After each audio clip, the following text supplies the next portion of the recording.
La transformation structurelle de l'économie ivoirienne au centre de réflexion. Comment réadapter les activités économiques des secteurs à productivité faible vers des secteurs à valeur ajoutée. C'est le sens de cette rencontre. Il s'agit de présenter le rapport de la Commission économique des Nations Unies pour l'Afrique CEA sur la transformation structurelle de la Côte d'Ivoire, portant sur l'emploi, la production, l'économie et le social, entre autres. On l'a vu dans le rapport, la Côte d'Ivoire a fait des bons en avant en termes d'investissement, en termes de transformation structurelle. Mais c'est un peu lent, parce que la transformation structurelle en tant que telle, c'est un processus lent.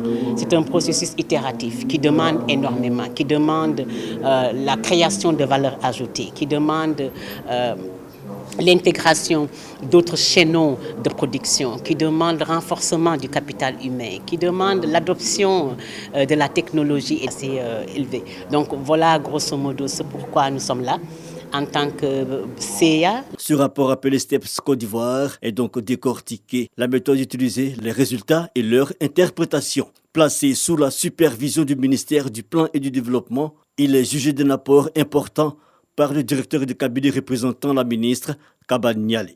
Et cela appelle à des réformes importantes pour pouvoir y arriver, notamment dans les secteurs de l'éducation, dans les secteurs de la santé, mais surtout ce qu'on peut relever au niveau de la production, c'est surtout de mettre le système de production à un niveau qui nous permet de générer beaucoup plus de la valeur à travers la transformation des matières premières. Et cela également peut nous permettre d'intégrer les chaînes de valeur mondiales et également créer des emplois décents et renforcer la croissance inclusive. Donc le rapport, on pourrait dire, arrive relativement à point nommé. Parvenir à un développement équitable et durable grâce à une transformation structurelle harmonieuse pour les États des pays africains, c'est l'ambition de la CEA. Et pour le cas de la Côte d'Ivoire, le rapport aurait dû être disponible depuis 2019. Coronavirus oblige, il a été présenté 2 années plus tard.